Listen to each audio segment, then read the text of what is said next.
𝗕𝗲𝗹𝗶𝗲𝘃𝗲. I mean, it's really up, guys. Hey, every time I look down out of the life, I mean, it's really single step, single to see, zvinhu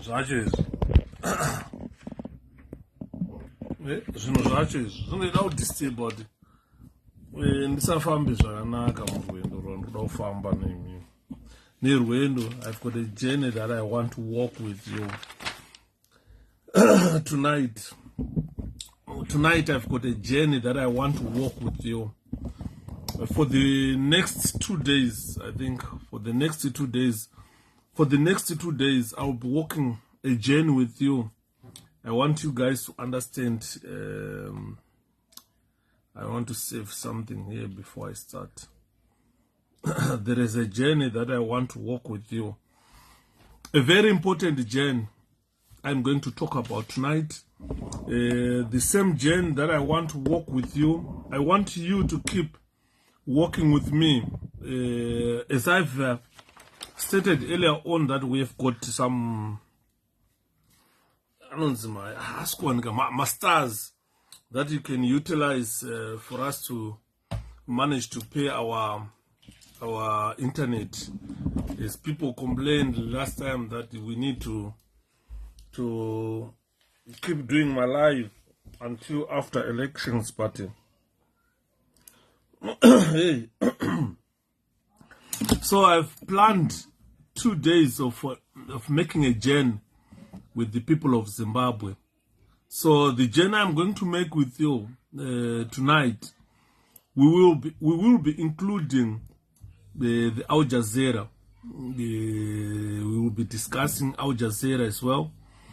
I want you guys to understand that I might not cover things that appeals to you or things that you might think they are very important to you, because every individual is different. We do have different tastes in terms of politics. Some they love politics, some they like politics, very critical. So the taste of politics that we all need is different. So I'm not going to individualize the taste of politics, but I am going to discuss a lot about what is happening in Zimbabwe currently. As you all understand that as Zimbabweans, we need a strategy. We need a strategy. Sorry, something wrong.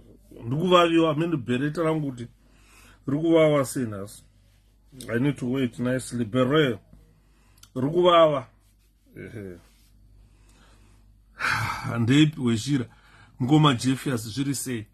Sometimes people complain that Shepherd, you keep repeating the same thing.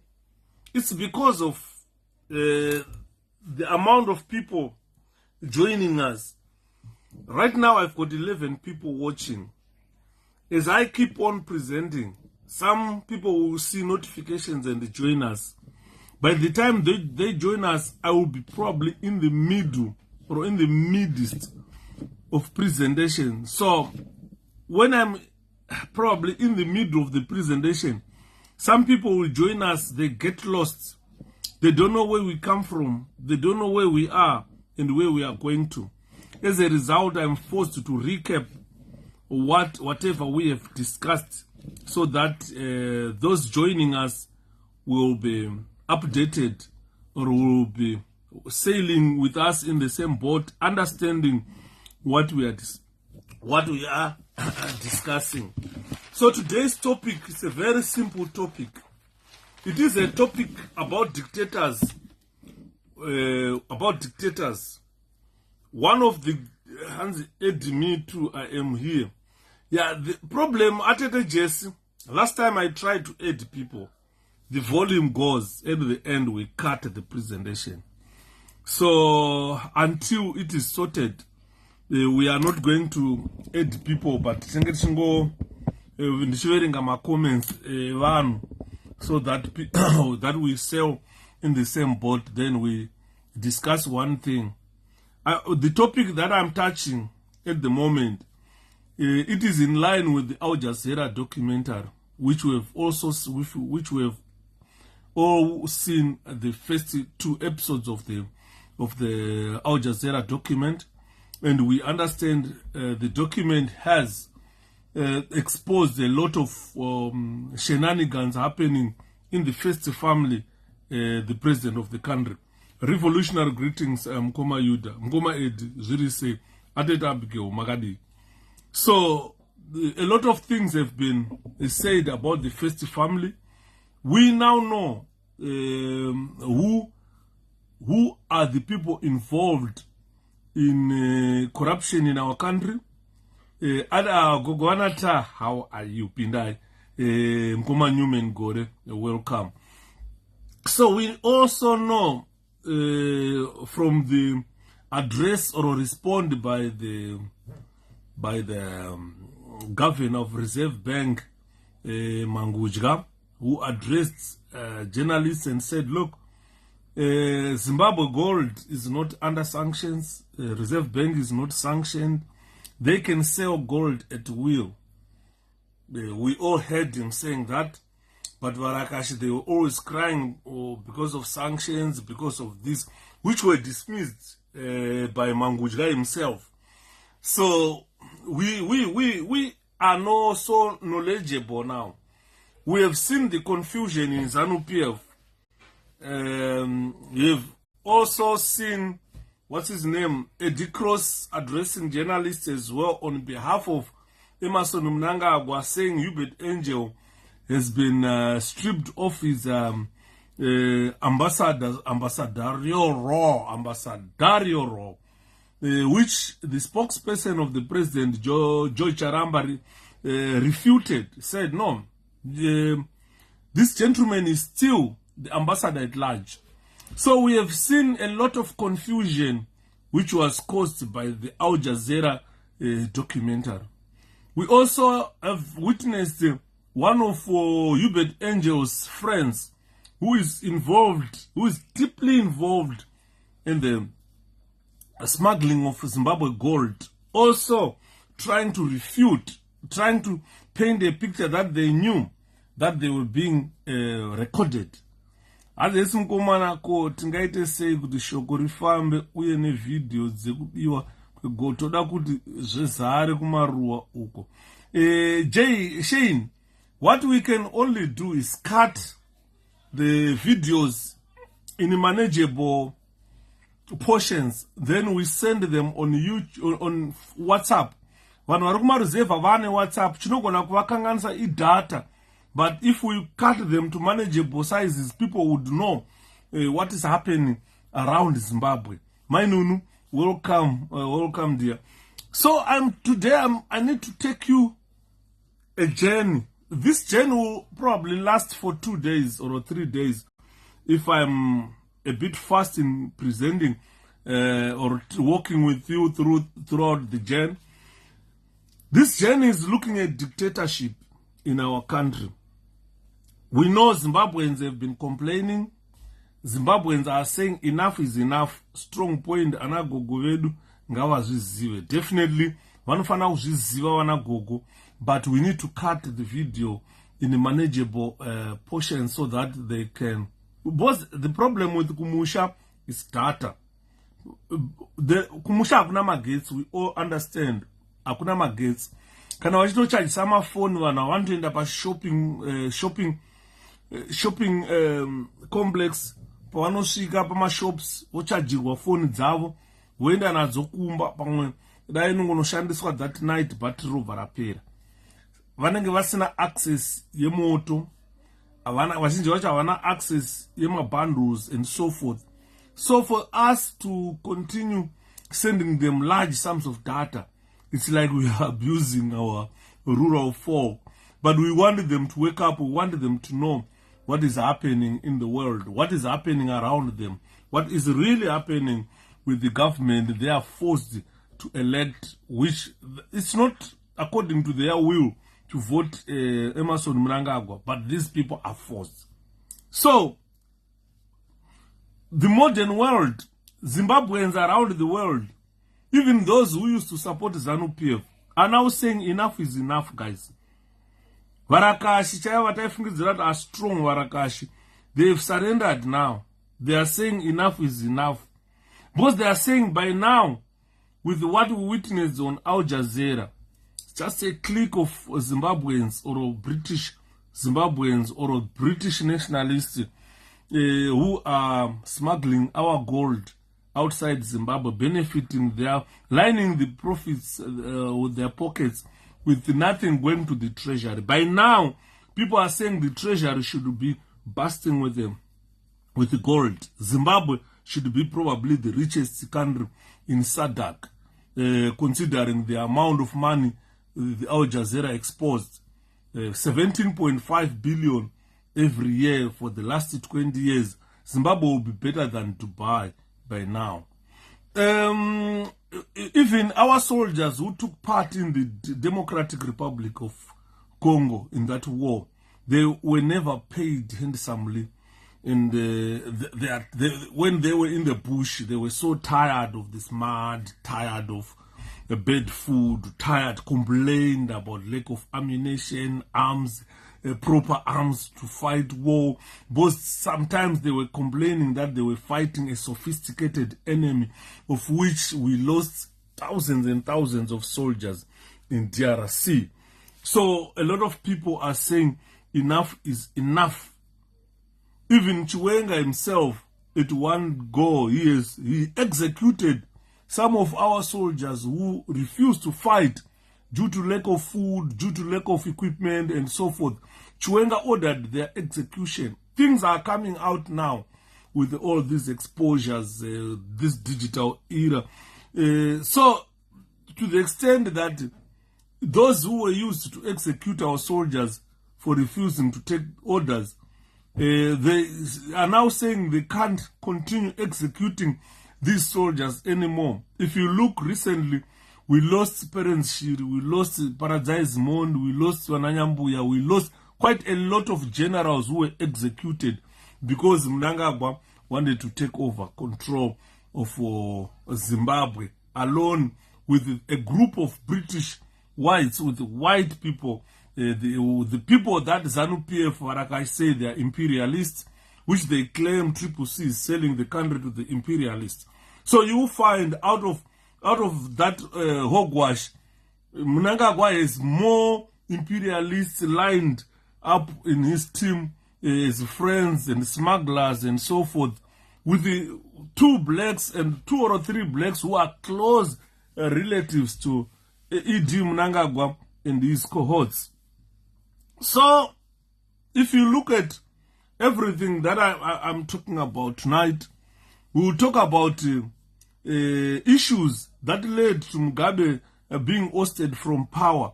The presidential guard, they were ordered to say, look, tell Robert Mugabe that outside these gates, there are women, there are children, the people of Zimbabwe are gathered there and they are demanding his resignation. We saw on the broadcasts on the television that Moyo was addressing the people to say, look, because of thieves around Mugabe, so we are targeting those thieves. The president is safe, and a lot of things happened during that time. We saw a lot of people fleeing into exile, the likes of Jonathan Moyo, 𝗕𝗲𝗃, and others, which we thought these were thieves around the president. So it was a non-violent campaign that ousted Robert Mugabe, and the revolution, it worked, but not very much, because when we thought Mugabe was a problem, we overlooked a portion to say, we overlooked a situation where Mnangagwa will be worse than Mugabe. Commander General Zirisei Hanzimadi Paya taura ineni chief trikutaura General Kayemba zviri kufamba here. So I am going to discuss much about dictatorship. Dictators are very weak. Zimbabweans must understand this. Dictators are very weak people. They pretend as if they are strong. They usually make us believe that they are invincible, that they are very strong. But history has otherwise shown us that there is no dictator who is powerful in this world. Looking at the dictatorship that Mnangagwa is trying to force onto people, that dictatorship, it won't work. I am telling you, because history taught us otherwise. Dictators, they pretend as if they are very powerful. In actual fact, dictators are never powerful. Unarmed civilians, people's power in a country. These people, or citizens of a country, is unarmed civilians. These are people who are very, very powerful. They are powerful, more powerful than dictators themselves. They are unarmed, but are the most powerful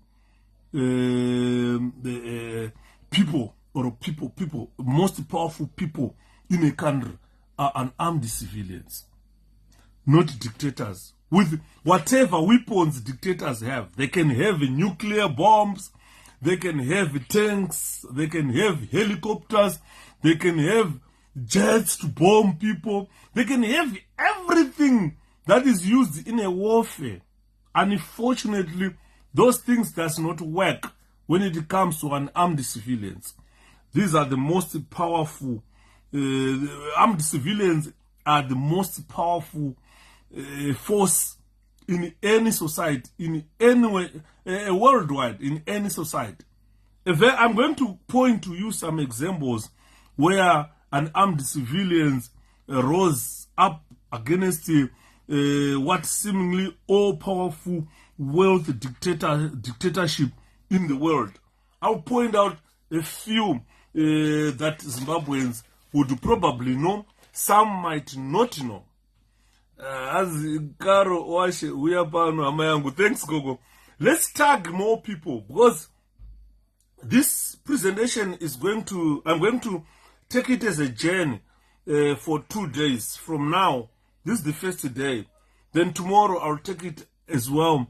Then probably the third day I will sum up. Sweetheart,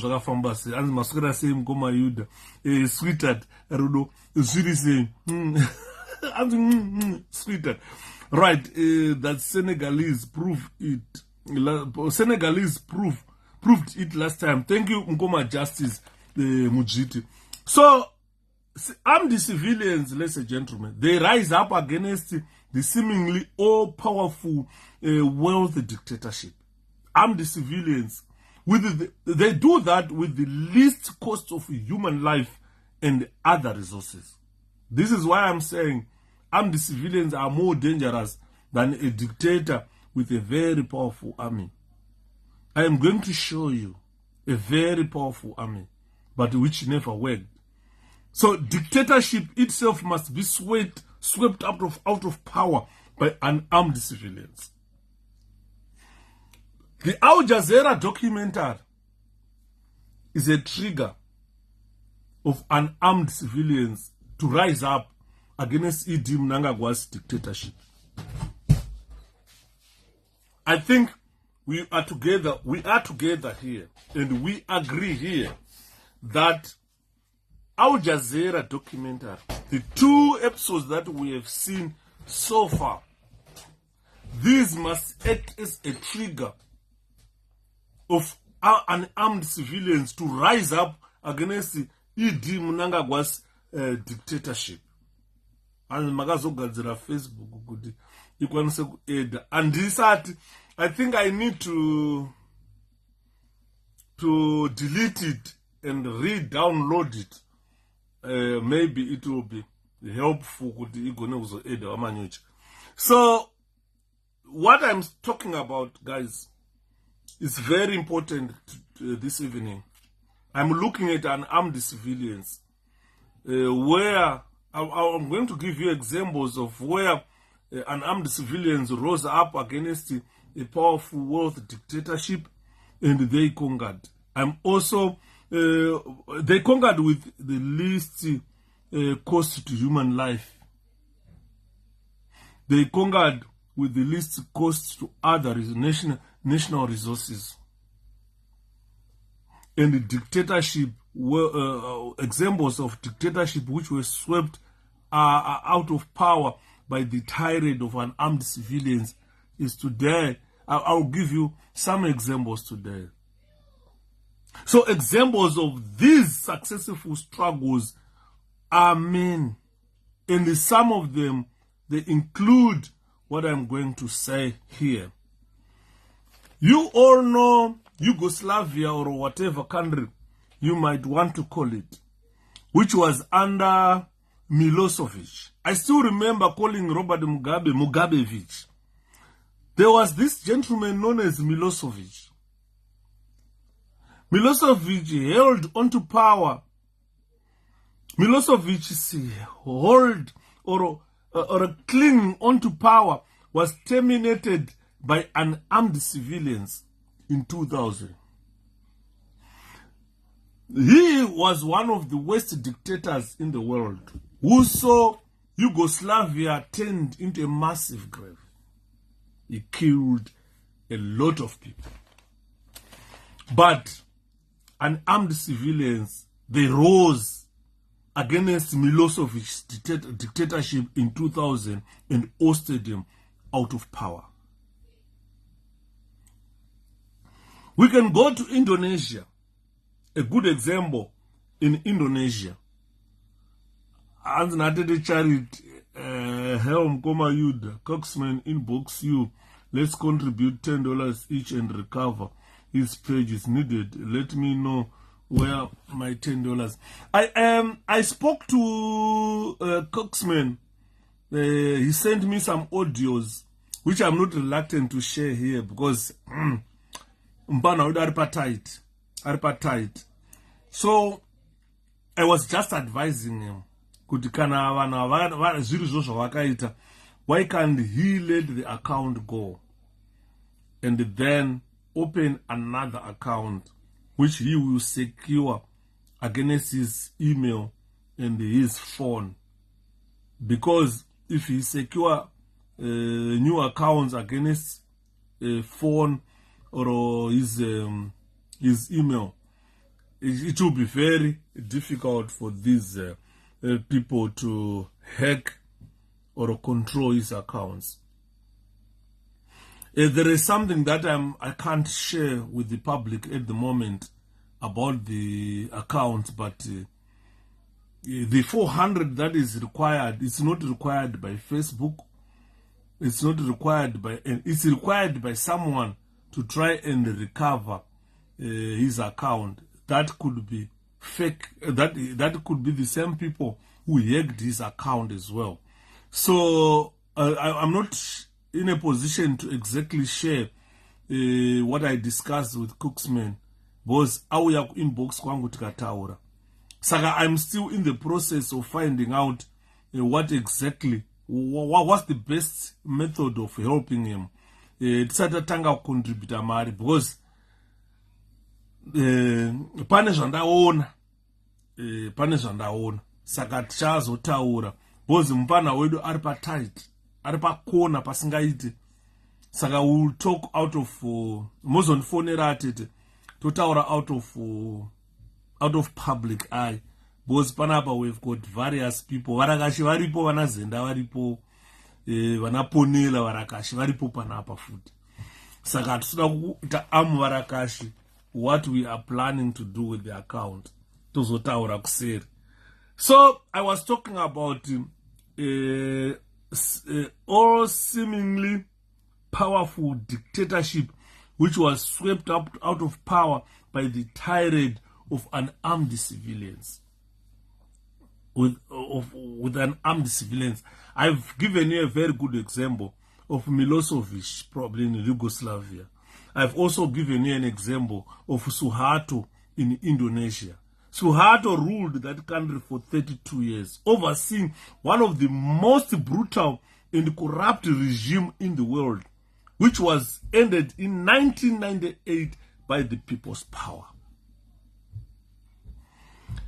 In this whole world, we talk of Hitler, but Hitler did not lead a brutal regime like the Suharto regime that we witnessed in Indonesia. Because Hitler was focused on exterminating the Jewish people as a Nazi.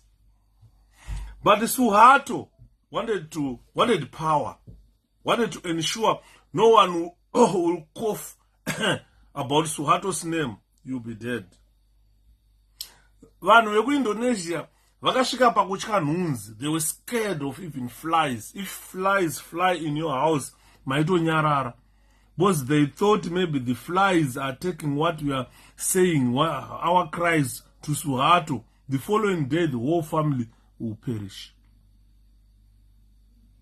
Vanhu vaitya mosquito. They thought mosquitoes were carrying whatever they were saying and tell Suharto. Imbwa chaidzo vanhu vanga vasicha trust imbwa dzavanogara nadzo pamba. Vaifunga kuti imbwa dziri kuvatengesa kuna Suharto.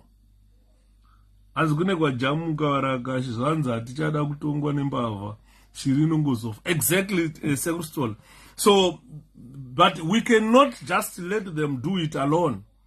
Because last time, Varakashi did it when they removed Robert Mugabe and they installed mbavha.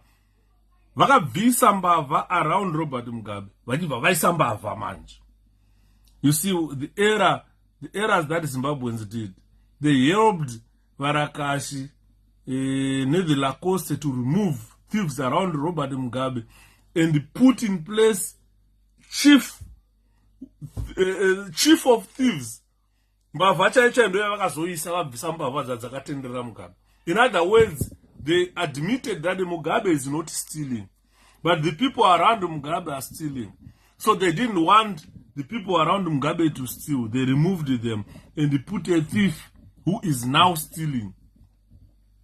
So let's continue about examples of where unarmed civilians swept dictatorship out of power. I've spoken about Suharto. I've spoken about Milosevic. Then Suharto was removed by the people's power in 1998. Long time ago, 1998. Milosevic was removed in 2000. Suharto was removed first before Milosevic was removed. So we go, you know, in 1986, there was a violent revolution that saw the departing of 𝗕𝗲𝗏𝗪𝗏𝗃. Ndoziva kuti kune vanhu vanoda hembe panyika, vanoda bhutsu panyika, vanoda zvinhu zvakanaka panyika. 𝗕𝗲𝗏𝗪𝗏𝗃's wife, she was probably the only lady in the world. I went probably 100 my wardrobes as there boots. Jethro Mabunu, how are you? I went every dress rinosonwa munyika pasi rese. Kukasonwa dress rakanaka kuZimbabwe rinodhura. Mukadzi waFena ainzi 𝗕𝗲𝗏𝗪𝗏𝗃 aitoriwana mukadzi wacho. Ndikainditsvaga zita rake kuti ainzani. Vanoziva vaiva munogona kundidza zita remukadzi wake. Hapana jewelry yaanga asina in the world. Mukadzi wacho. Zvamoti ana mai Dr. Amai zvezve. Zvikwane zvezvinopfeka kunge zvakarohwa mhapa neshashiko. Vana vokusiri vanopfeka kunge vakapfeka mhapa neshashiko. Kuna amai vaipfeka. Mukadzi waFerdinand ndainitsvaga zita remukadzi wake dainzani. Ferdinand Marcos wife. Ferdinand Marcos wife. Kuyaenda kuikombiyuta ofutika. Ndakainditsvage payana.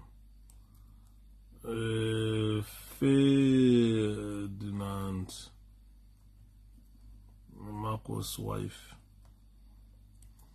Imelda Marcos. Thanks, Munya. Thank you so much. Ainzi Imelda Marcos was elected as the 10th president of the Philippines on 9 November 1965. So Imelda Marcos akuna yembe yanga asina mukadzi. Akuna motikari yanga asina panyika. Motikari yese yaigadzirwa ku Germany. Thank you Ate Richard, thank you so much. Motikari yese yaigadzirwa ku Germany, motikari yaigadzirwa ku Britain, ku America.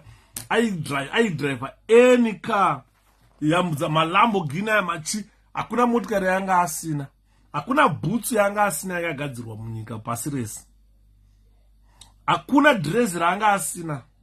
Madress amayona anodhura aipfekwa nana Diana aitopfekawo amayawo. Imelda Marcos. But in 1986, everything came to naught. Everything ended in 1986. The people of that country, they came together. The people of the Philippines, they came together. They removed Ferdinand Marcos in 1986, and they saw or they witnessed the restoration of the country's democracy. Ferdinand had ruled that country for 20 years. He had introduced an authoritarian regime which was severely oppressive of the people of Philippines. Courage, ziri kufamba. But Chirino zongofa one. Ferdinand Marcos in 1986, after 20-year authoritarian rule, which saw a severely oppressive regime swept out of power by the tirade of unarmed civilians in Philippines. Dictators are not as strong as they want the people to believe. They are very weak. Dictators are very weak. They want to make you believe that they are so powerful. They are not powerful. The people I'm talking about, the Ferdinand Marcos, the Suharto of Indonesia, the Milosevic of Yugoslavia, these were brutal leaders. These were dictators with the authoritarian regimes that were severely oppressive to the masses. But eventually, these people, they left, they were forced out, or they were swept out of power by the unarmed civilians. There was little waste of human life and other resources.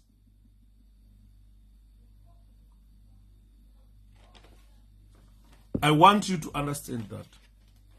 There is no dictatorship that will live forever. If we go back,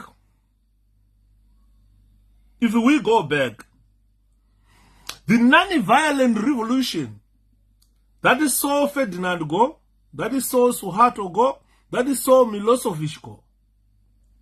It was used by Mahatma Gandhi to free the people of India a long time ago, although he was later assassinated. He succeeded in mobilizing the people of India to rise up against the more powerful world dictatorship of India. And Mahatma Gandhi managed to make sure that India is freed. That was a non-violent resistance that liberated Indian people from oppressive, and he succeeded. He really succeeded. Consider yourselves, Zimbabweans. Most of you are unarmed civilians. Most of you are not trained people. You are civilians with such history. The world is rich with this history of you people, of you Zimbabweans. Like Louis IV of France in 1979, yes. Thank you, 𝗕𝗲𝗃𝗏. If you go to America, the non-violent revolution, it was used by Martin Luther King, Martin Luther King Jr. Martin Luther King saw the civil rights movement using that strategy against racially discriminating American people or USA. He fought with unarmed civilians. He fought with a non-violent strategy from 1950 to 1960. Think about it. This presentation sounds very deep. Really deep, definitely, man. So, Zimbabweans, think about it. Think about your plight today. If Martin Luther King managed to bring discrimination down in the United States of America for 10 years before he was assassinated, think about you Zimbabweans. Think about your country, Zimbabwe. Think about everything that I've stated in this presentation. I don't want to take you deep down into the Bible. Those vanoenda kuchurch, vanoverenga Bible, vakaverenga Bible, kune mapasta chaiwo vanogara vanoenda kucollege, kuuniversity, kunoverenga kubva kuna zvakazarurwa kusvika kuna Genesis kusvika kuna zvakazarurwa. Vanoverenga word for word vachianalyze Bible kuti varinzwisise. Varipo mapastors vanoparidza. Ndikanzwa vachiparidza vachiti pastors for ED, ndotobva ndatoona kuti ava havana kunzwisisa Bible. Because Bible ukariverenga, especially New Testament, it will teach you one thing. What it teaches you is that Jesus Christ, Jesu mwanakomana waMwari, paakauya panyika, izwi rekuti Mwari rakanga rambomiswa kutaurwa nezvaro. Pakangotaurwa Jesus, Messiah, Jesus. And him, Christ, he used non-violent strategy to liberate human race.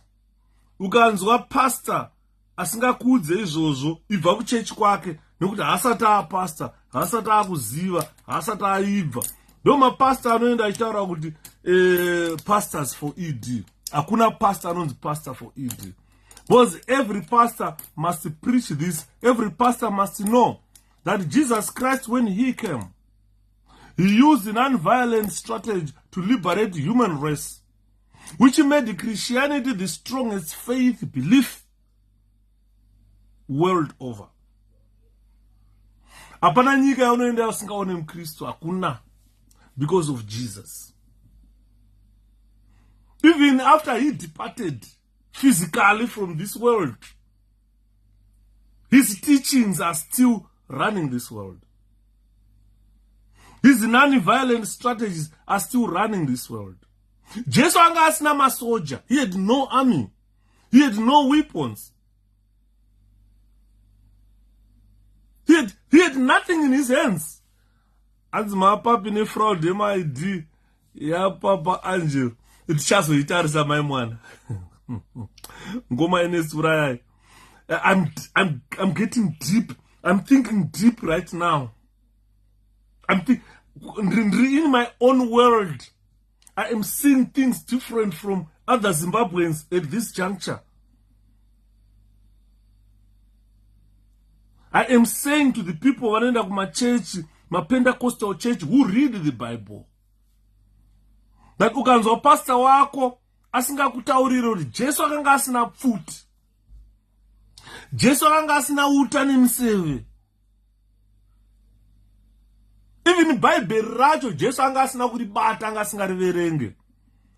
Hanzi Mkoma Amunya, today Mkoma Yuda, you are talking serious politics. This is the politics that can liberate the people of Zimbabwe. Thank you, Mkoma Amunya. I need people to understand. I want Zimbabweans to understand that, look, Jesus Christ had no army. Angasinagana mseve. Thank you, Atete Mainunu. Thank you so much, Atete. Angasinagana mseve Jesu. Angasinagana machete. Angasinagana gold. Jesus had nothing when he came to this world. He came to preach to you without masoja. Jesus defeated armies and armies. Akakwira zvikepa angasina mari yokwira zvikepa, akakwira zvikepa akaenda kupi. Akafamba pamusoro pemvura achikuratidza masimba ake kuti I can walk on top of the water. Thank you, Atted. Because Jesus Christ, he liberated this world using non-violence strategy. He liberated the human race. Today, ukangopfugama ukati Mwari makanaka, Jesu makanaka, akana zvapa une zvanga zvikunetsa, rana zvinotiza. Mweya wakashata, mweya wetsvina, ukaiswa ruoko pamusoro nemunhu anoziva Jesu, unotiza mweya wakashata. Kuti Jesu wauya kuzondiparadza, zvakataurwa naLegion. So people must understand. Jesus managed all this with the non-violence. No violence at all. The non-violence strategy, ladies and gentlemen, is the most powerful strategy that have ever been used in this world to topple dictatorship. I know there are a lot of Zimbabweans. I know during Ian Smith regime, the people who are now leading ZANU-PF or who led ZANU-PF from 1963-64, from 1964, who are still leading ZANU-PF to this age, they went out to look for arms of war to fight Ian Smith regime. What they did not consider was when Jesus came, did not bring an AK assault rifle. He never brought a jet to bomb the Rhodesians. He never brought any weapons to fight Rhodesians. He brought the word of God. He spoke to every human race and liberated it. Now, makufoma church amunoda. Vamwakutoenda kujoina Satani chaye Satanism. Vamwakujoina Islam. Vamwakujoina zvitendero zvakasiyana siyana because of the work of Jesus Christ, who came down here to liberate you as human race. What he used is a non-violent strategy, which is the most powerful strategy ever in the world. I've shown you where dictatorship was overthrown by the will of the people, the wish of the people, the power of the people. And the people worldwide have always been looking for effective weapons and strategy of waging a war. Ase church ya Java inetuma tumchinjikwa tokadai kuiswa musoro pasi. That's Satanism. Those are symbols of those are satanic symbols, my mwana. Ukangoona church inotora muchinjikwa wa Jesu yoita upside down, hanzi ndokurwerwa wakaita Peter. That is Satanism. Anongosha zvimaziso zvakadai. That's Satanism. Vachita ma666. That's Satanism. And we all know, if you are a Zimbabwean, you really know. If you are a human being in this world, you understand that people around the world, they've always been looking for effective weapons and strategy to wage a war. Ukatarisa, before Jesus came, or when Jesus came, or long time ago. Even ngatarise nyika yeZimbabwe isati yakunzi Zimbabwe.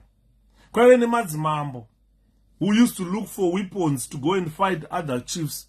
Vachikonga, a very good example, ndimzilikazi achibva kuZululand achiuya up north achitsvaga pekugara atiza nemombe dzachaka. Atiza nemombe dzachaka achibva kuSouth Africa achiti ndada kuzvitawo mambo ndega, ndiringoenda ndichinoredha madzimambo ndichirwa ndiri general ndichingotuta mombe ndichinopa chaka achipfuma. Why can't I form my own? Mzilikazi akatiza nemombe, akatiza nevanhu, akatora masoja. He went up north. Chaka kambotera akatadza kumbata. Kusvika azosettler today what we call Matebeleland. Hakuna muZimbabwean anofana kutaurira mundevele kana muzulu akabva kuSouth Africa achiyana muzilikazi kuti you are not a Zimbabwean. Because during that time there was no Zimbabwe. Madzimambo aita akaenda kanorwa akakonga akutotonga nzvimbo iyoyo. And that Matebeleland belongs to the Ndebele people. Because when they came there, they fought, they won the battles, they introduced a government. Although the whites came during the scramble of Africa and encircled that part which is yakunzi Zimbabwe, and the Munumutapa as well encircled in Zimbabwe. Kunana Dande encircled wachiti Zimbabwe, forming a country which was named before Cecil John Rhodes. Ndoshamisika today, muna anobva kudanda andara mandevele vanoti Zimbabwe. Iwe urichi. Ndoshamisika today, muna anobva kumasvingo akaenda kuMatebeleland anoti vanoti Zimbabwe nori mudevele unobva kuSouth Africa. Iwe urichi. Because when Mzilikas came, he fought and won, introduced the government there. Munumtapa moved north fighting. Achikongara, he was a Kongara. Munumtapa was a fighter, a Kongara. So what I'm saying here is that people have always been there looking for effective weapons of war to wage a war. And during that time, andutaurayara mzilikazi neana munumtapa vanga vasina pfuti. They had bow and arrows which they used to spear each other vachirwa vachienda.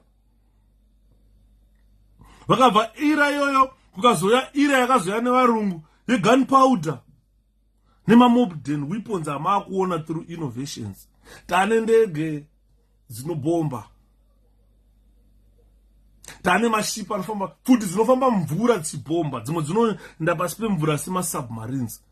Mabhambo ari kumhanya nepasi pemvura vachibombana vachiurayana. So people have not stopped looking for weapons to fight one another. But is that a solution? If we look at the Zimbabwe situation, is that a solution to our country? Can we continue fighting, spilling blood, wasting human resources, wasting other resources that should be developing Zimbabwe? If you go to Dubai, if you look at Dubai, how it was developed by resources from your country, the gold that is being smuggled today has been used to build Dubai. Isusu tiri kugara in dilapidated buildings, roads nema potholes, hatina clean water to drink.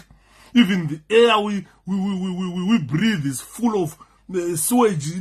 Matuzi ari kungonhuwa, unofamba nyika inonhuwa matuzi, town inonhuwa matuzi, capital city nyika ichinhuwa matuzi. Because our resources are being purified to build other countries like Dubai, Singapore, and so forth. Ladies and gentlemen, we have got the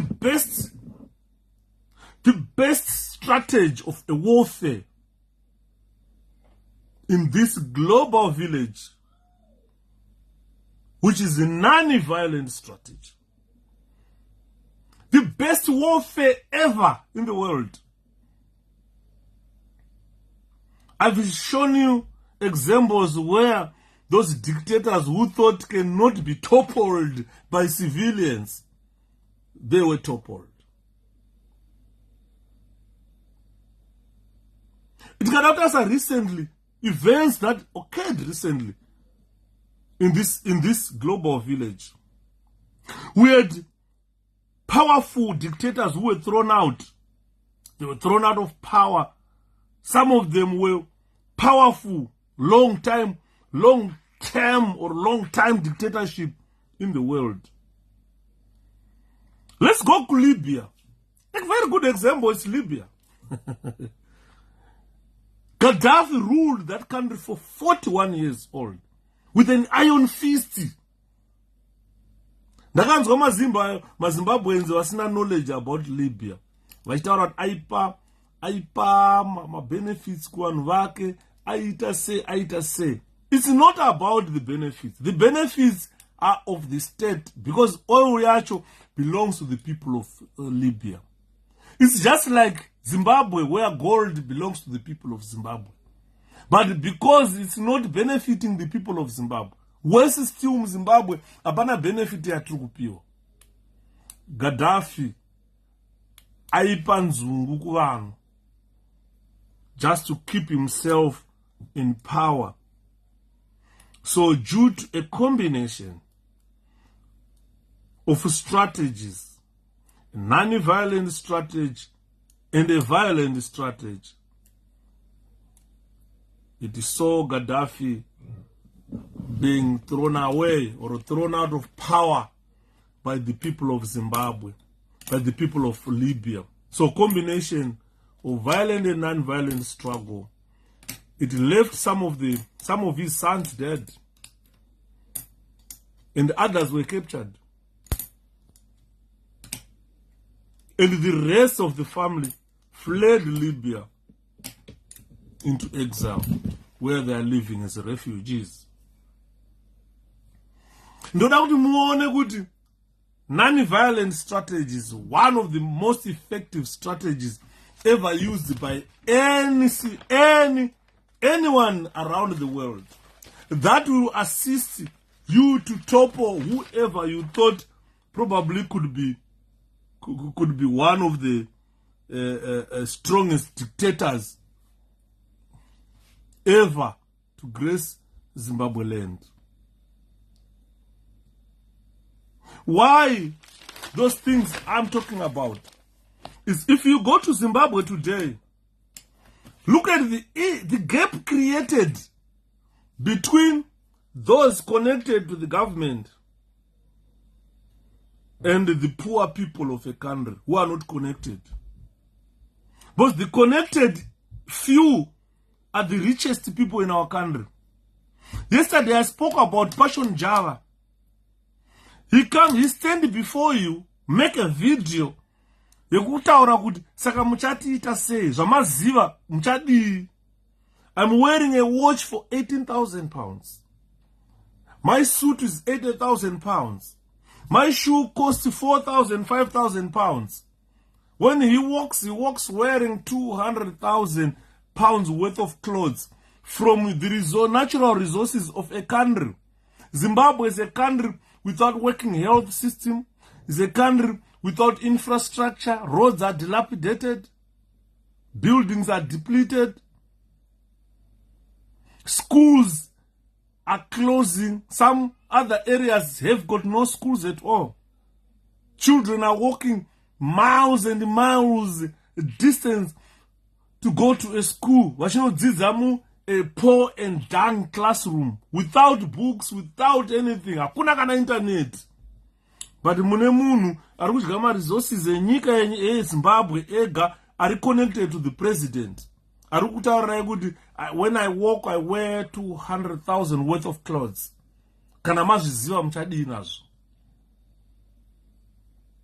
So the gap, the inequality between the rich and the poor is widened. The gap has widened. Those connected are the richest. And if you are not connected to this smuggling gold mafia, you are the poorest. Even ukaenda muZimbabwe, you can tell with those connected, ndo vane dzimba kuBorodale, ndo vane dzimba kunana Mandara, ndo vane dzimba kunana Krembo. Imimi mbombera makaunganidzwa kukambuzuma. When we thought maybe after war, Zimbabwe would destroy all those houses and build and modernize so that the people of Zimbabwe benefit their sweat, what they went to war for. But nothing was done. Tichirugara wakambuzuma. Tichirugara ku airfields. Kune zvimba zvimwe zvakavakwa nema-blocks. No proper houses. Those are core houses. Dzevashandi vemimigodi, dzevashandi vema-industries. That's where we still reside 43 years of independence. We don't have proper houses. Ukaona vane proper houses now, vanhu vakuvaka nemari dzavo. And vari kuvaka vacho vazhinji, they are connected to this gold mafia. So the inequalities that we are witnessing, the gap between the rich and the poor, the rich being the connected, it has widened beyond any imagination. This must be enough to trigger civil unrest in our country, to make sure that we march to remove 𝗕𝗲𝗰𝗁𝗲 from power. We march to remove dictatorship from power. With what I've said, Zimbabweans, you have got no option. You have got no option. The only way to regain your power as the people of a country is overthrow this parasitic dictatorship of 𝗕𝗲𝗰𝗁𝗲. That is the only way to save the country. That is the only way to close this gap. You need to engage in a non-violent strategy to remove 𝗕𝗲𝗰𝗁𝗲. There is no dictator who is brave in the world. No dictator who is strong in the world. Despite that, they pretend to be strong. Even if you look at Chiwenga achitaura, unozoita hakuna anomubvisa 𝗕𝗲𝗵𝗲𝗆, hakuna anovabvisa, vachatonga kusvika vafa. 𝗕𝗵𝗔 Angel said the same, echoed the same sentiments, that hakuna anobvisa 𝗕𝗵𝗵𝗆 kusvika vafa. But today, as 𝗕𝗵𝗲𝗆, I'm telling you, Zimbabweans, wherever you are, there is no dictator who is strong. All dictators are weak. Despite that, they made you believe that they are very strong. They are not strong at all. Al-Bashir in Sudan realized that he is not strong. Mugabe realized that he is not strong. 𝗕𝗲𝗰𝗁𝗲 and Chiwenga, they must realize now that they are not strong. They are very weak. You cannot threaten people.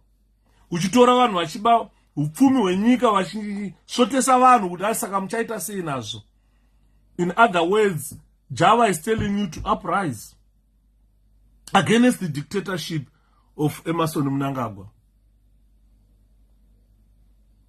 Ladies and gentlemen, what I'm telling you, you have seen it in Tunisia. You have seen it in Egypt, where Ben Ali and Mubarak, they were left ruling nothing. You have seen it during Mugabe's era. He was left ruling nothing. But these were former powerful dictators. People who believed that they are stronger than the citizens of a country. And Mnangagwa is repeating the same era.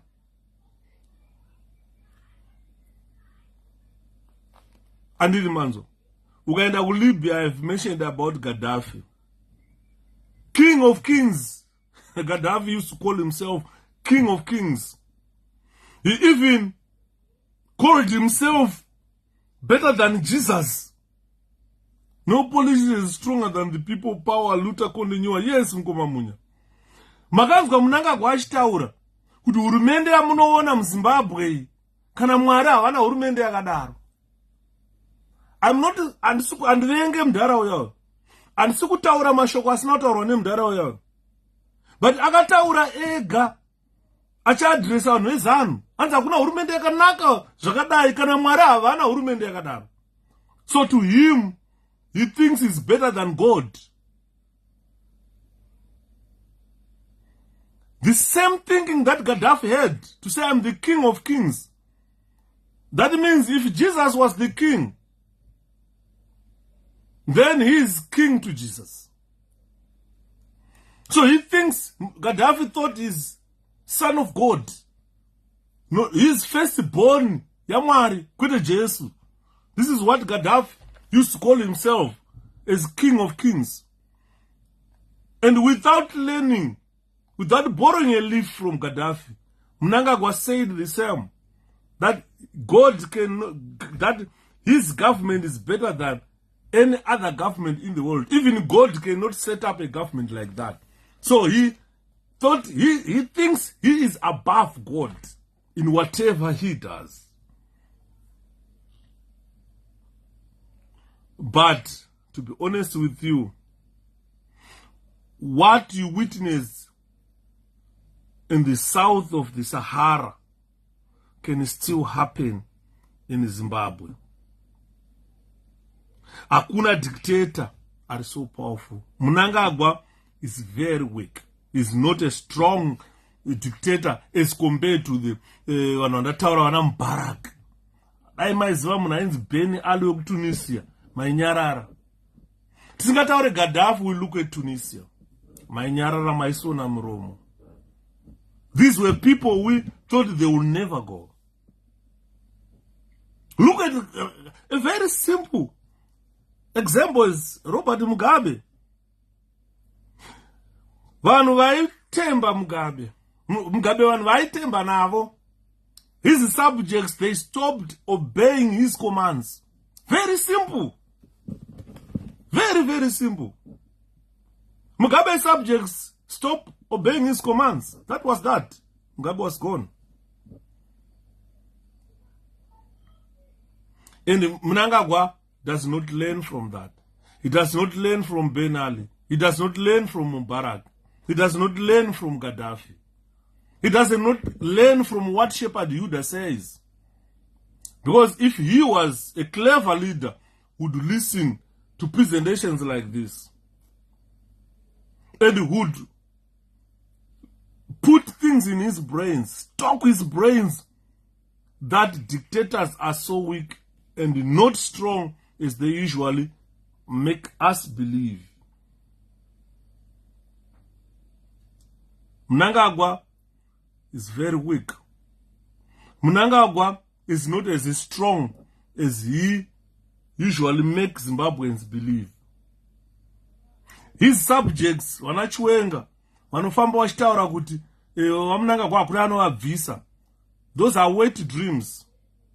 Those are wet dreams. Kamwana kachangokura kari kuimagina kakarara. Those are wet dreams. Because they are examples that Mnangagwa must learn from. If you look at Robert Mugabe from 1980, when he assumed the presidency of the country, he ruled that country with iron fists. He had dreams to make himself the most powerful leader in the world. He wanted to build the most powerful army in the world. Zimbabwe is a country with abundance of gold. He wanted to use that to make people believe that he's the strongest leader, even in Southern Africa. Mugabe made Zimbabweans believe that our army is the best army in the world. Asitakazoenda kuDRC, which proved us otherwise. Kana uchinyatsotaura nevanhu vakaenda kuCongo vanokuudza kuti Mugabe was just fantasizing, thought he had the best army in the world, which went to fight in DRC on behalf of Kabila. We were wiped there. We left the war raging on. The war never ended. Until today, people of DRC are still fighting. Yeah, that's the problem with the dictators. They will never listen. When they start to listen, it means they have reformed. Unfortunately, dictators, they never repent. Thank you so much, Mkomamoni. A good example is Emmerson Mnangagwa. when he took over control of Zimbabwe in 2017, although he took it in a mwedzi wambudzi, akurohwe munhu mwedzi wambudzi. Mwedzi wambudzi hakuna ma-events anoitika anoyera munyika. Mwedzi unoyera weyawe. Ndosaka muri kuona even his government does not stand. So he must learn from 𝗕𝗲𝗶𝗃, who thought he had probably the best army in the region, which proved otherwise in DRC. Because he controls the abundance of gold. He thought he had the powerful army. He doesn't have the powerful army.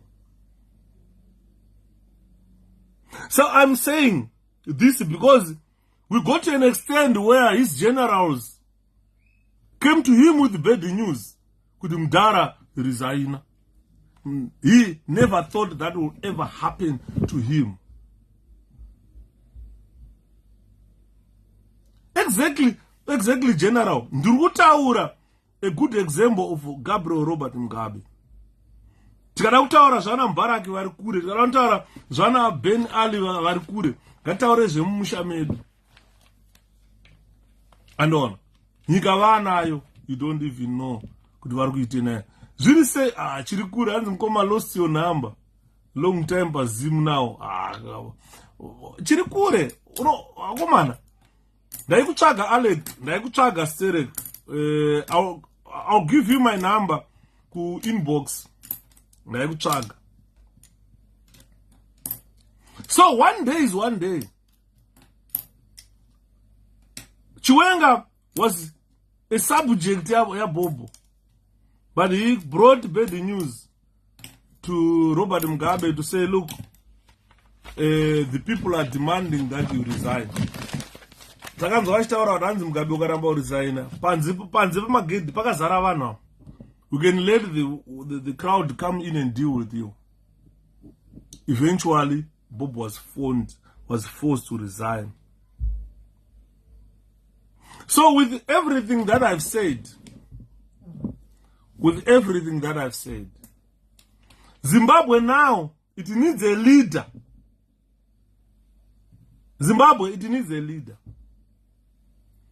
The leader we want at this juncture is someone who, if elected as president of Zimbabwe, will vaccinate the corruption and strengthen the public institutions. Takuda leader. Takuda leader who put in place the laws that will enforce democracy in our country. Because dambudziko ratinaro, Emmerson Mnangagwa, when he came to power, he deceived the people of Zimbabwe. The General Chiwenga, when he appointed Emmerson Mnangagwa, he deceived the people of Zimbabwe. We never know that Mnangagwa would one day tolerate theft of public funds. Now public funds are being siphoned out of the country through Anasakunda. Naibaba sina sanction ragaro asakunda. Maimbo zara ma offshore accounts azere mari.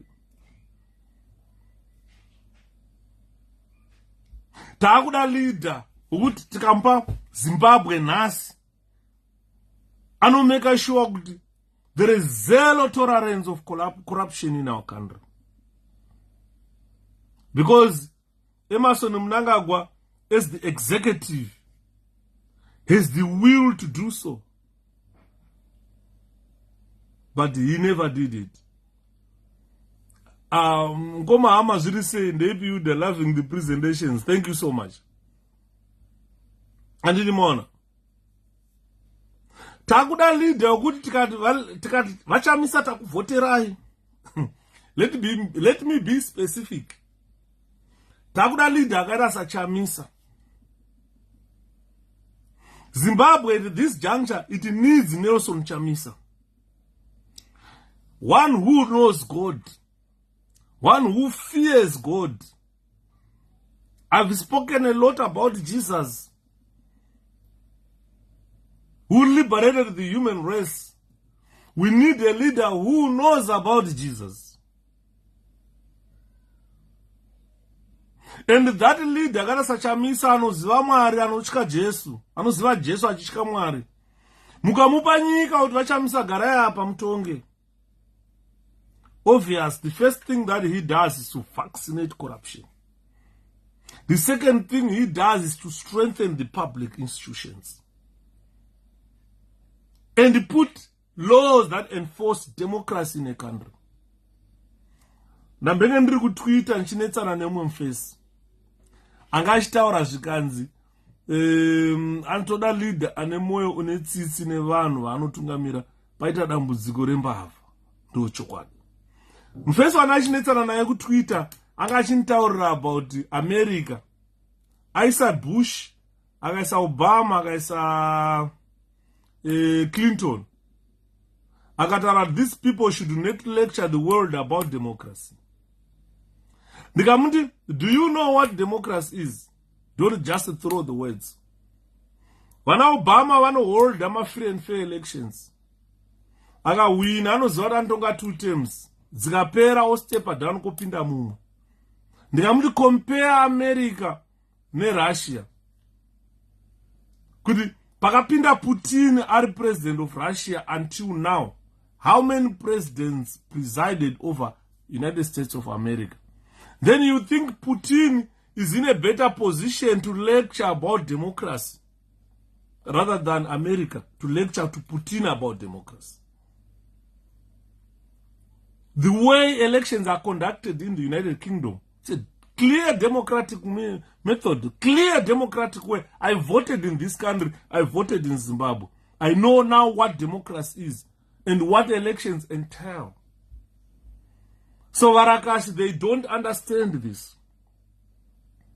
And the America should not lecture about democracy to Russia. What does Russia know about democracy? If you go to Russia, Putin is the longest serving president.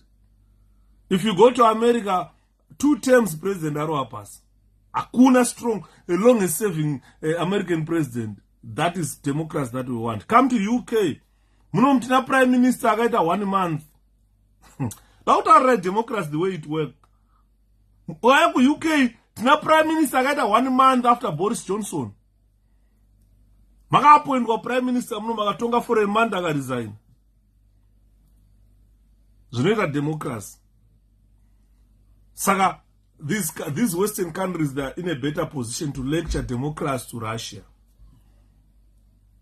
He tried, but he was overwhelmed by his greedy lieutenants. Chamisa is alone in the wilderness. Yeah, we need to beef President Nelson Chamisa. So what I'm saying is Zimbabwe, at this juncture, it needs Munagada San Nelson Chamisa. Corruption can be controlled. I am telling you. Corruption itself, Zimbabwe, that corruption can be controlled to a 0 level. It's only when the president or the executive has a will to do so.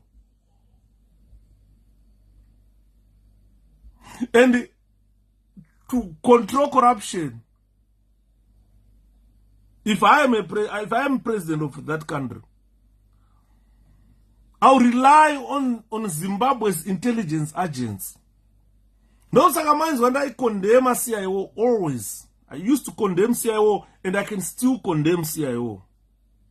Central Intelligence Agents is ziso renyika. Ukabayiwa ziso hauchaoni. So these intelligence agents of a country ndo vafana kuta stamp out corruption. Help president to stamp out corruption. Boza hapana pa vasiri. Ukaenda ku prison wariko, ukaenda ku army wariko, ukaenda ku police wariko, ukaenda ku nokuzimu wariko, ukaenda ku mikuzi unowaona, ukaenda ku Sheraton hotel warimo, ukaenda pa Msika Bambare panotengeswa madomasi varipo. Hapana chavasingaziva about corruption. They gather information for analysis to stamp out corruption. So we need a president anoziva zvaanoita, who will, with a will to control corruption to 0 levels. So if you look at what Mnangagwa has been doing, Idi Mnangagwa has shown Zimbabweans that he is not willing to fight corruption. He has got no will to use the intelligence system of Zimbabwe to fight corruption. Instead, ukaona panonzi papinda maCIO is to oppress political opponents, abducting people, torturing political opponents, locking them up, suffocating political freedoms of a country. What Mnangagwa is just aiming is to consolidate himself in power. He has got no passion, has got no will to fight corruption. So what I'm saying here is, if a president or the executive lacks this will to fight corruption or to control corruption to zero levels, then that is not a proper president of a country.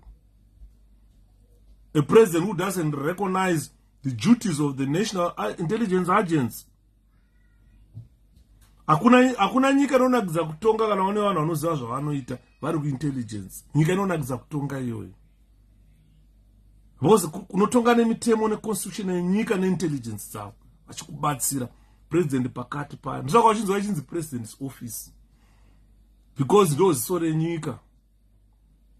Kwete kuti president's office ziso renyika riri busy to oppress political opponents, busy abducting people, suffocating freedoms of the people of Zimbabwe. That should never happen from a national intelligence agency. Why? Is to fight consolidating power of a corrupt president, of someone who smuggle gold, someone who smuggle the country's natural resources. Sometimes ndakamboudza mumwe munhu ndikati, in the event yekuti Zimbabwe yasununguka, I don't think the current Central Intelligence Organization people will serve any purpose in the future of the country. The best thing is probably to disband the whole organization. Kana muchiri kuvada kuti vashande mabasa, vaise kuna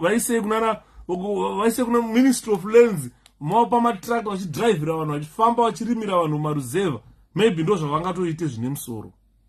Because already the Central Intelligence Organization of our country has failed the president, has failed the state, and has failed the people of Zimbabwe. So what I'm saying is, we need a new government in our country. We need a new leader in our country to start sweeping all the debt that Mnangagwa has smeared the nation.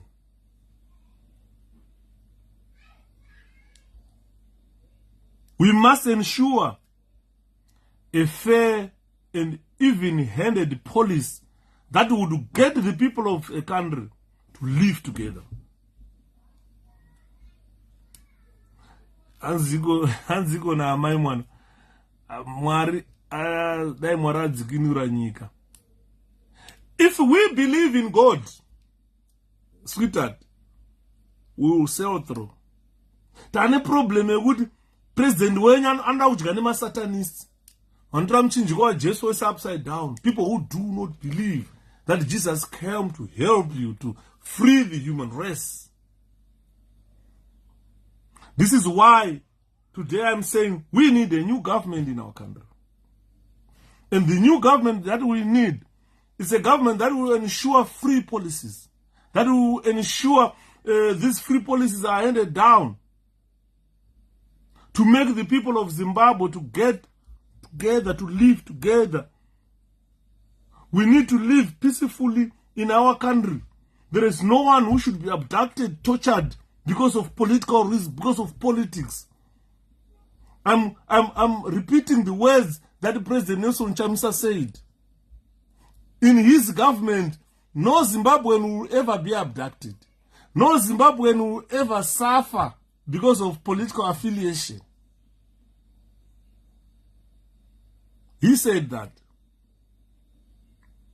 Because if you look at the hardships that the Zimbabweans are facing, $10 you are facing hardships, and you are getting old with those hardships. Uchagara pai uchadye, because $10 achasvika pakumiswa. You will remain unemployed. pauri kupuwa 10 pounds yekurakasha 40 pounds pamwedzi, you are supposed to be earning about 2-3,000 US dollars a month uchishanda to develop your future. Because ukakura uchanogara pai. Because $10 haachasvika pakumira. Haakuvabatsiri kuvaka imba. Haakubatsiri kuendesa vana kuchikoro. You need to pay a lot of money to universities for your kids to be educated. Usapusa zvekupuwa $10 ekuti vana vako vachatadza kuenda kuzvikoro tozoita vanhu vanonzi vari illiterate munyika. We are going to have a generation of illiterate people. There are no schools anymore. Teachers are not being paid. Nurses are not being paid. No health system, no working health system in a country. No infrastructure. But you are accepting $10. Unzene munovarakasha ikoko mototuma. But dictators are not clever, are not strong. They want us to believe that how can you send a group of youth to go and rakasha vanhu, paying them $10 instead of sending them to work and pay them 3,000 a month? You're paying them $40 ekurakasha. So you will remain unemployed. You will remain in your hardships until you get 50, 100 years old. Because you are stupid. You accepted $10 rather than clear government policies that will create employment for you. Zimbabwe is reeling under severe unemployment at this juncture. Zimbabwe is reeling under the crisis of accommodation. There are no houses. Things that are simple to correct. Ukada Zimbabwe, ndataura ndikati patakatora nyika 1980, dai ZANU-PF yakaita embark on modernization program yekumeka sure kuti zvimba zviya zvayo bosi ukaenda kumalocation mwemwe paine chi2-bedroom house chakabatanzwa kuita imba 1. Dai ZANU-PF yakamodernize zvimba zviya kuti imba 1 iyo yaya 4-bedroom house or 6-bedroom house ndiye munhu 1. Obvisa aripo mumwe wompa imwe imba somewhere yangoita saiyoyo. They should have modernized, especially magariro atinoita munyika medu. Ingadai musina kana munhu 1 ari kuchema muZimbabwe. Because munenge muchigara mumamodern houses. Instead of you having 2-bedroom house, you've got 3 or 4-bedroom house. Iri imba yekanisa kugara. Zadzidzi dzimba dzawo dziya. By now, 43 years of independence, we should be bursting with the manufacturing industries in our country. Our situation is easy to rectify. Very easy to rectify. Because at this juncture, if I was Emmerson Mnangagwa, I would focus in developing large public housing estates to make sure that every Zimbabwe, we have got only 15 million Zimbabweans. Only 15 million Zimbabweans. Our country is very big. Imagine, we have got 15 million people. We lose about 17.5 billion every year. If we want to embark on nation building, particularly on houses, pagore rimwe chete, nyika yenovakwa mumwe nemumwe akawana imba muZimbabwe. Hapana anosara achiti handina imba. 15 million people will be accommodated in that country, and no one complains. Anditi maona. Kana madaro, then embark or invest heavily in public education. Hakuna mwenyika, hakuna panyika panapa, hakuna resource, pfura educating your public, your public. If you invest heavily, especially on public education, tine nyika dziri pasi panapa dzisina minerals pasapa, but because of their public or labor force. A good example is Malaysia. If you go to Malaysia, one a very good labor force. Singapore, Malaysia. Malaysia today is first world country because of its labor force. Those no go watch it. Embark on manufacture. Kana Orosa kana Zimbabwe, tinerombo rakanaka. Tinema mineral resources. If we embark on manufacturing, tinenyika dzakawanda zvakafanana nechikafu chaicho. Tikada kurima chikafu vana Britain vanofana nzara. Torima chikafu tikaflooda chikafu muBritain tikaita mari tikuvaka dzimba. It's not about gold alone. Anymore. So, with good leadership, with the proper executive in place, Zimbabwe will become one of the most prosperous nations worldwide. With highly developed free markets. Pasina goride, pasina ma mineral resources, we can become a highly developed free market economy. We can have that economy in our country. We can have strong international links. Zandruta, once you invest heavily on public education. Uchaona nyika dzese zvakafanana ezvino ingotanga a good example. Britain so far yatora about 10,000 vanhu vari kupisika chembere gashansema words are simple. Akada senge ma COS visas ari kuya nevanhu. Almost 10,000 people have been recruited from Zimbabwe now. Vari kuya vari kushanda ma K jobs. It's because of kaskiri kavanako kavakadzidziswa neRed Cross. Kune nyika zhinji dzisina ma skills akawanda. Saka what these people can do, if your government embarks heavily on public education, that will be a resource enough to make sure that the country will prosper. Vanhu vari munana UK vakaya kudhara nevari kuya zvinezvi vari kushanda vachivaka dzimba vachitenga zvavari kuda kuZimbabwe. The country can prosper, but only with a good executive.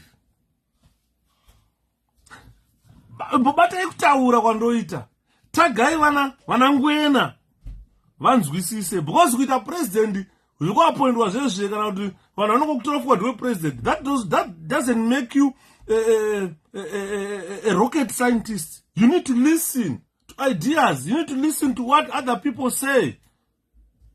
You need aungatora 𝗕𝗵𝗀𝗃 kumuita ambassador. He lacks reasoning. Afunge mbana uyawe. Adini muri kuona?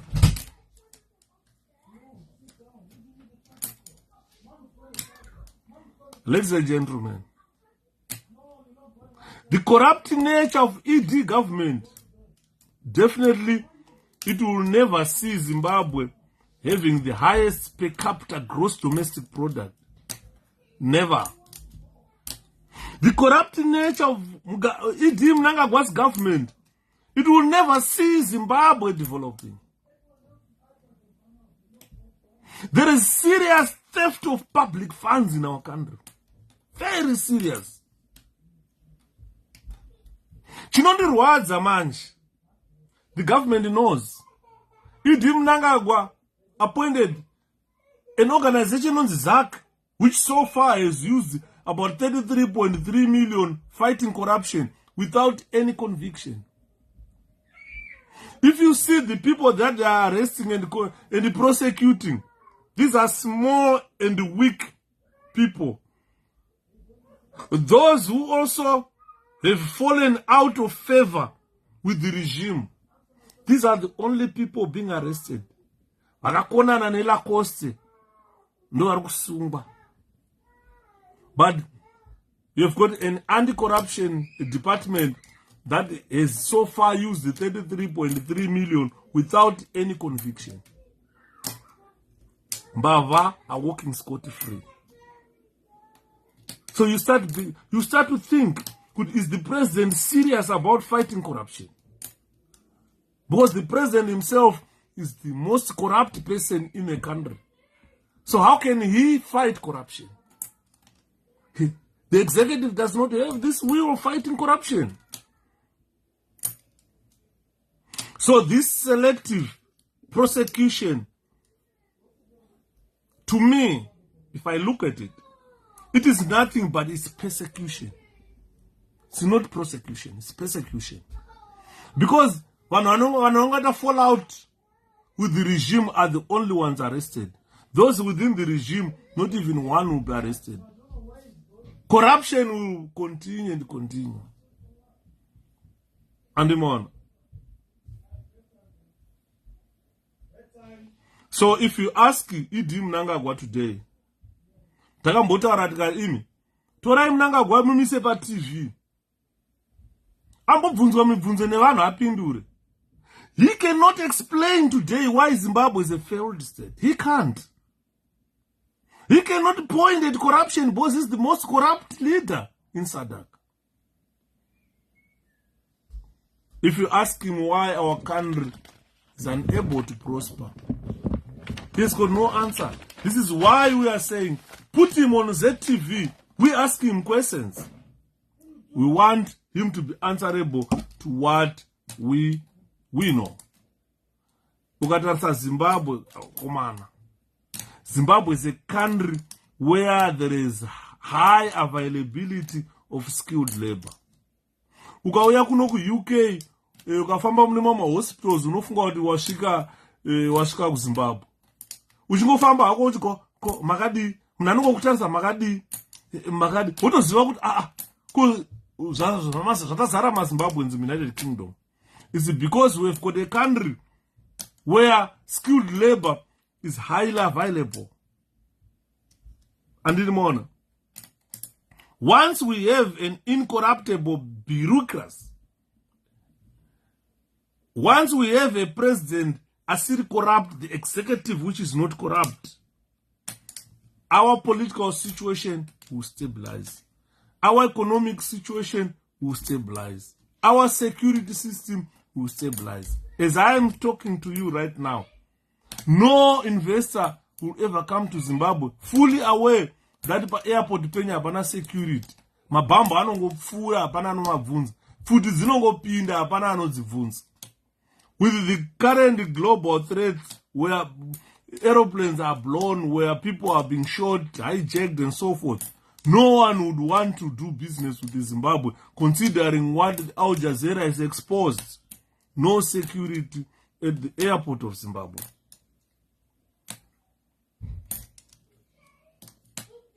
So, our country at this juncture, under Emmerson Mnangagwa, will never attract foreign industries.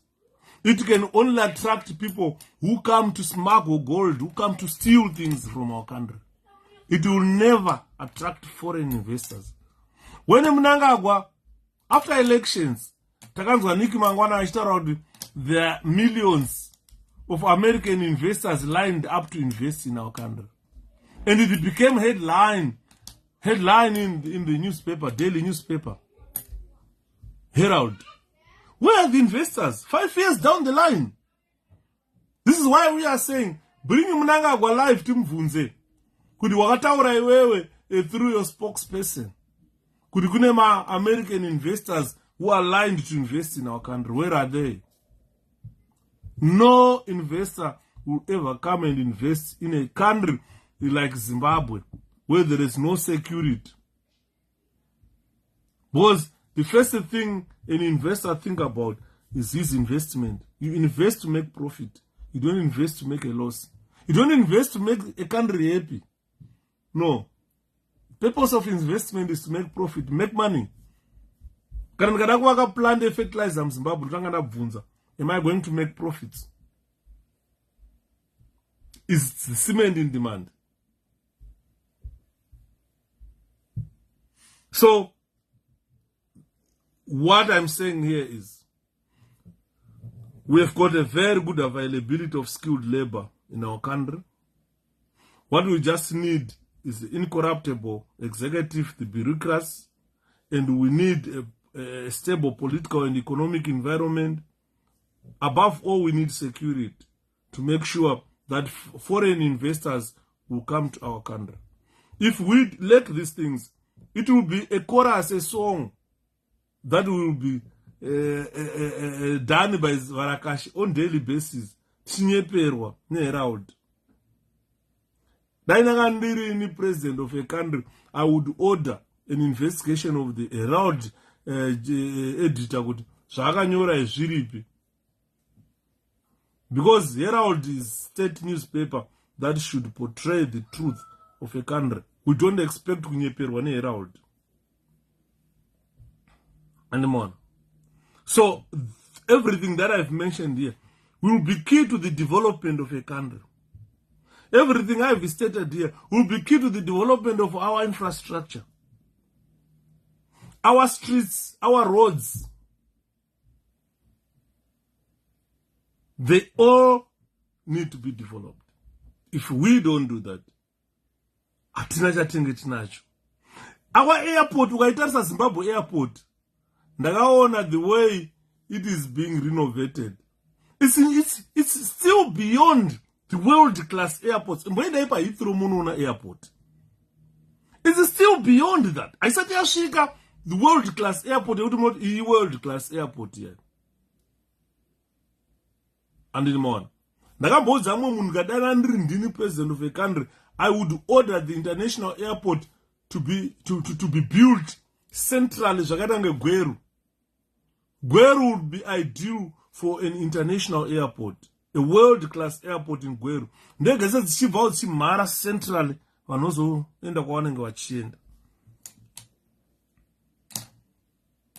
if you look at Masoja Edu, look at our soldiers. Can I to farm up and do not apa utano apana? Kwede utano urarwara but apana chikafu. Ananga chifamba msoja dangacharwa nemoto achiridzirwa mabhero pachingofunga nhamo pay aikwane. Ukaenda kumaamari kwedu hakuna equipment. We've got ill-equipped army. Ndakasara nomwe wakuru vaidhiraivha ndege vari kuCongo. Vakantaurira vakati Yuda.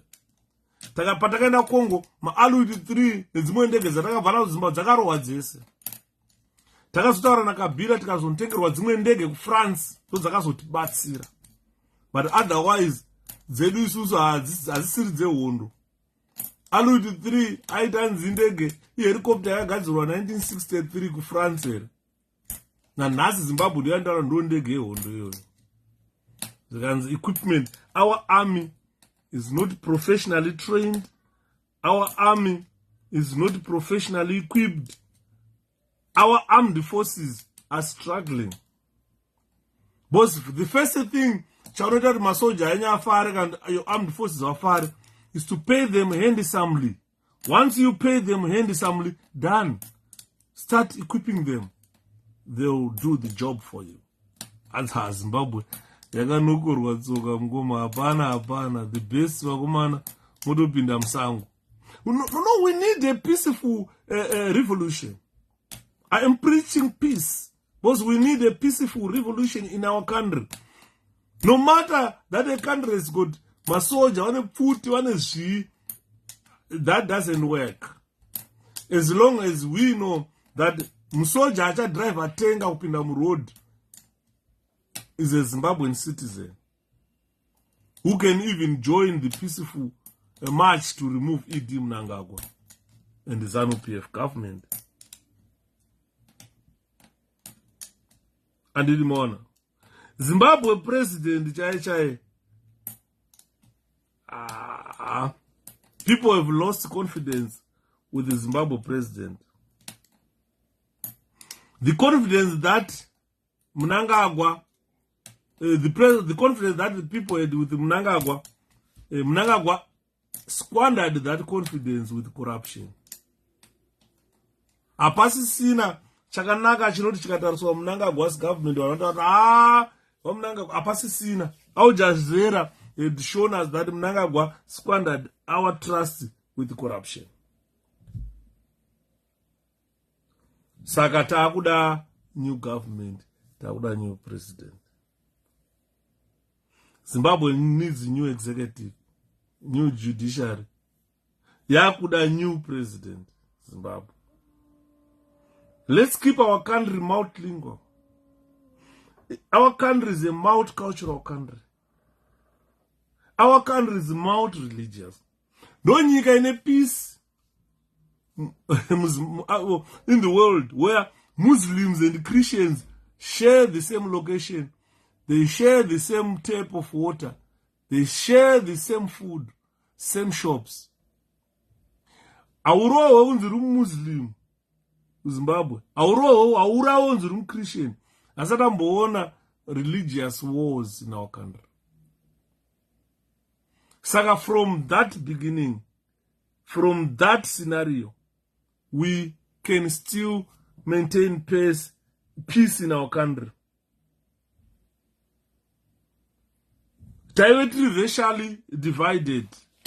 Zimbabwe was racially divided long time ago. But now, Zimbabwe is multiracial. White people can live in our country.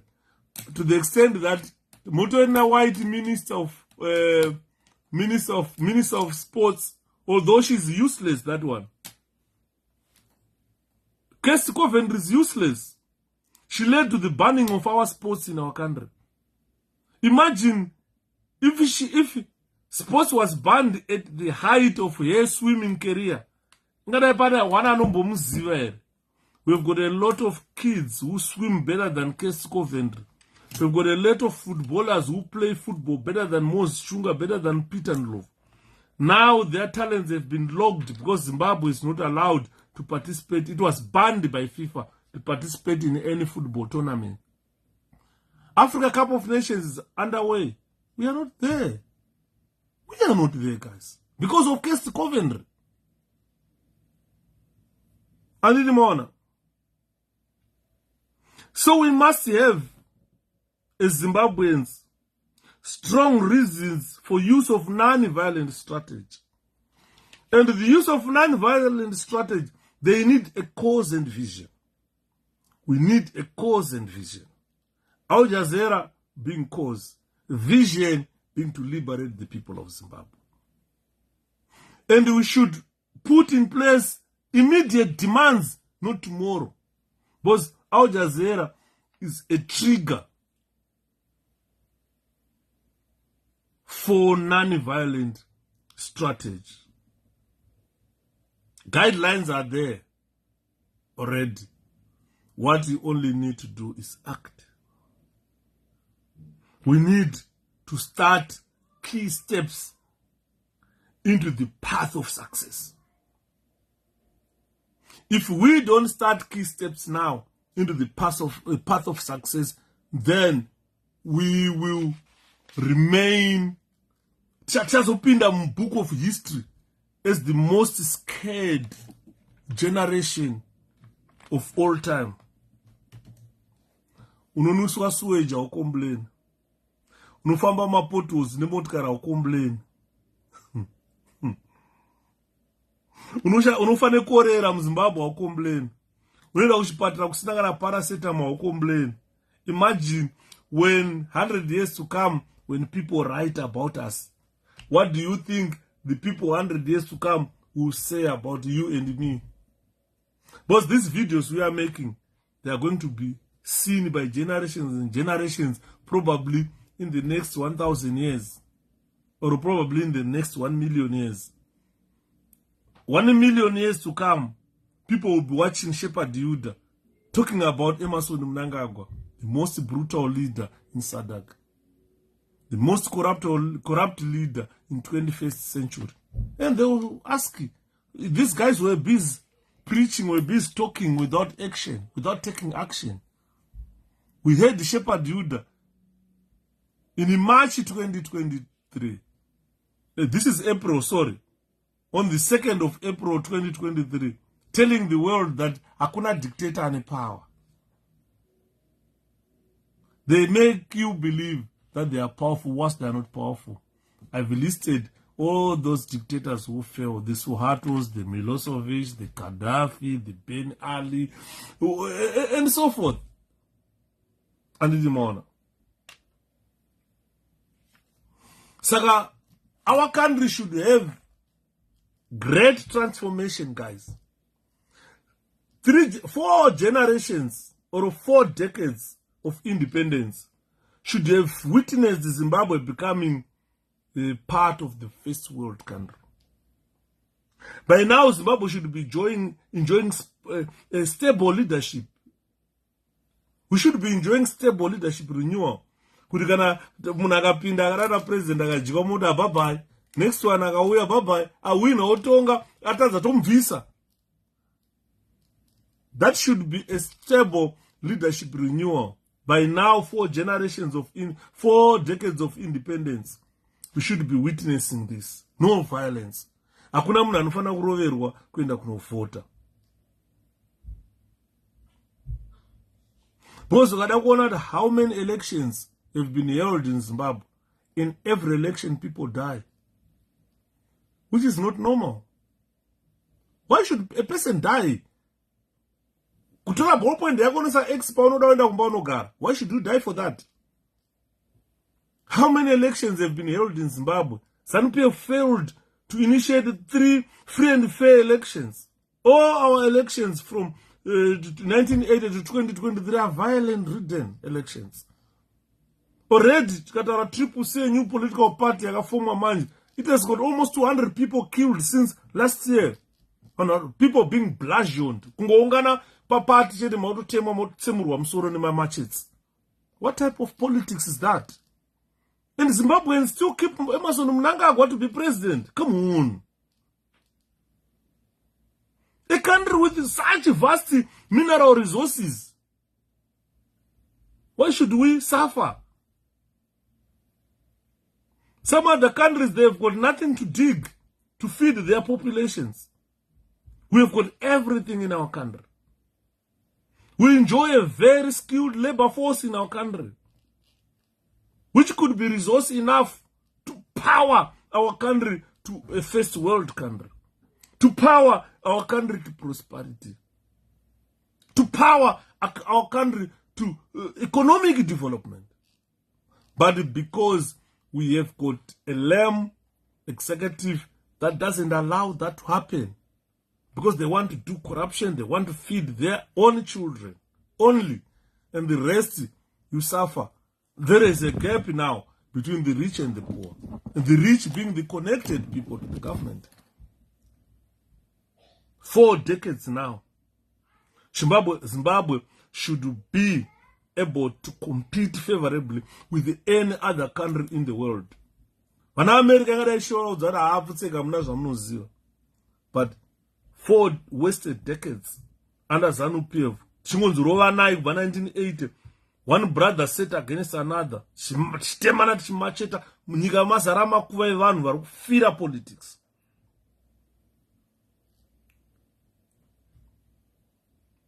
Our skilled labor force now is a source of cheap labor in other countries. Ndor wanziwa tine vana vakauya kubva kuZimbabwe vari kushanda munomu. Unoziva kuti kuZimbabwe kune vanhu vane madegree, vanhu vakaita mamasters, vanhu vakaita chii, vakatora mamasters vakamacheta apa, vakaenda kuRed Cross kunoita COS, kunoita zvecare work, zvekudzidzisa kuti muchembere inogezeswa sei, inofeedwa sei. Vamwe maticha, vamwe vave malecturers kuuniversity, vamwe vari mamanager ana okay, mamanager ekona TM, vakazvisiya zvesezvo, vakatora macertificates avo vakagadzikapo, vakadzokera kuenda kuprivate college kunoita care work, health and social care, kuti akwanise kuwana visa rekubuda muZimbabwe kuuya muno muUK. Auya muno muUK haasizobhadharwa masters yaanayo, haasizobhadharwa degree refinance raakaita, ari kuya kuzobhadharwa £9 an hour for providing care to elderly people. So we have become too educated, and at the same time being a source of cheap labor kune first world countries. Hakuna chinhu chinorwadza sekuti chakadaro. All the technical skills that tinadzo, wanga uri makanika kuZimbabwe, wakuya kuzoita care work. Because those jobs are unavailable in our country. Even if they are there, they don't pay much. Musoja ari third world country inonzi Zimbabwe. Saka munoona chinzi Zimbabwe is a shithole. It's a shithole. Musoja ari kuZimbabwe tiri kutaura kuti we are now source of cheap labor kuma first world countries. But mari inoorwa na care worker, care assistant in this country. Inopfura mari inoorwa na chef wemasoja pamwedzi. Unoona care worker achitora 2.5-3,000 pounds, which is about roughly $4,000 a month. Ukaenda kuZimbabwe, musoja ari kupuwa $4,000 a month ndiani? Kwatiri kunotaura kuti we are a source of cheap labor. Boss ukaibata mariyo unenge washanda 12-hour shifts, 60 hours a week ndoibata. KuZimbabwe ukapinda basa kuarmy police prison unoshanda 24 hours a day. Anytime kwakumuka unenge uchinzi uri pastandby, you can be called for duty any minute. Saka uchipinda basa uchisaina contract unenge uchitoudzwa kunzi uri musoja, uri mugajero, uri mupurisa, you are part of the defense forces, you work 24 hours a day. Saka kana uchibhadharwa mari yako unobhadharwa 24 hours a day. And those 24 hours a day ukazicalculator uchipuwa $5 or $2, they hardly earn $2 a day. Because at the end of the day, hakuna private anopuwa $60, hakuna. They are earning less than $50 a month.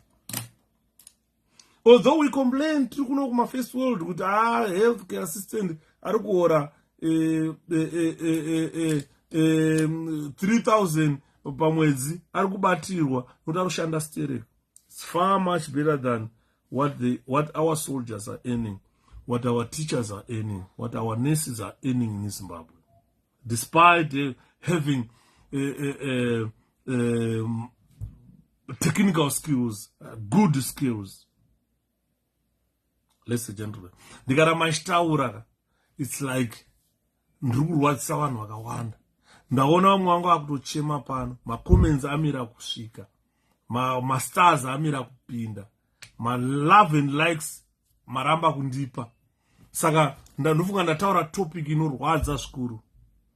Saka ndataura topic ndaida kuiita for the coming 2 days tichionesana kuti now what we need as Zimbabweans, we need a non-violent strategy to unseat the dictators. Tinofanirwa kubvisa hurumende yeZANU-PF. Saka handina kuona vanhu kufara kwavo, vanhu vagumbuka sekutaura kwandaita pakutanga. Kutopic yandinayo nhasi inogona kuchemedza, inogona kukugumbura.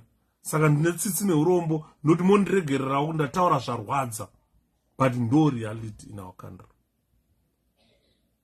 Saka for that chiregai ndirege kurirwadzisai further, regai ndivhare tozotaura mangwana. And I can afford to smile under very difficult circumstances. Because ndaitaura nemwe munhu ainditi unogona here kuzoshanda shepherd make work job. Ndikati one, I can do care. Why? It's because I've got the competence and I'm committed to do it. I'm so compassionate and I've got courage to speak when things go wrong, because I possess the communication skills which are very important when it comes to care work. Ndichangosvika wanonoka Jones tapedza Jones Jorawan. Saka regai ndingoti timbotsemura kamumhanzi kacho dhiri ora iro vanogara mudhiri dhiri ora rembanje vanogara mudhiri dhiri ora iro gara mudhiri dhiri ora rembanje vanogara mudhiri vakomana vanogara mudhiri dhiri ora rembanje gara mudhiri usatambe navo. Good night, morara zvakanaka. Pamwe kuchikwa kuseni pandingoti good night, have a nice night, morara zvakanaka, muitawo madreams. Ndakazofonwa nemunhu asamwana akati matauriro aunoita shamwari ngeni ndosvika mazuva ndiri kukurota stereka. Ndikati munenge muchindigaya kuti akomana situation yakadai yopera yuda asina kutaura here. Tatisina network yanga ishanda, taane fiber muwewe wenetwork, although ichiri kuti dhure zvishomanini.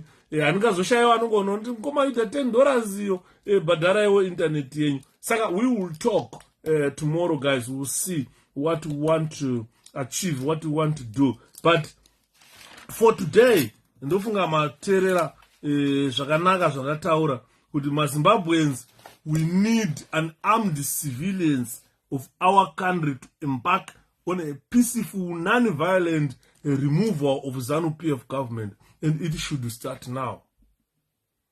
Saka kwaunenge uri kwese, ngatiparidzei shoko rekubvisa hurumende iri kutonga. Ngatiparidzei shoko rekubvisa hurumende yembavha. Au Jazeera yatiratidza zvese. Vaifamba vachitaura kuti handichamisa kutengesa nyika kumabhunu. Chitarisai list remabhunu avanavo avari kutengesera Zimbabwe. Chasara eviction order. Get me wrong or right. Chasara kupiwa eviction order kunzi takatenga nyika iyi, tsvagai kwekuenda. Mobata mashoko angu zvandataura nhasi. Chasara kupiwa eviction order. Zimbabwe yakatengeswa kudhara neZANU. Ndiriwora vakomana, ndiriwora rembanje, vanogara mudhiriwo vakomana, vanogara mudhiriwo, ndiriwora rembanje, vanogara mudhiriwo, musatambe navo, vanogara mudhiriwo, ndiriwora rembanje, vanogara mudhiriwo, ndiriwora vakomana. Good night. Morara zvakanaka. 𝗕𝗲𝗶𝗃𝗃 Good night.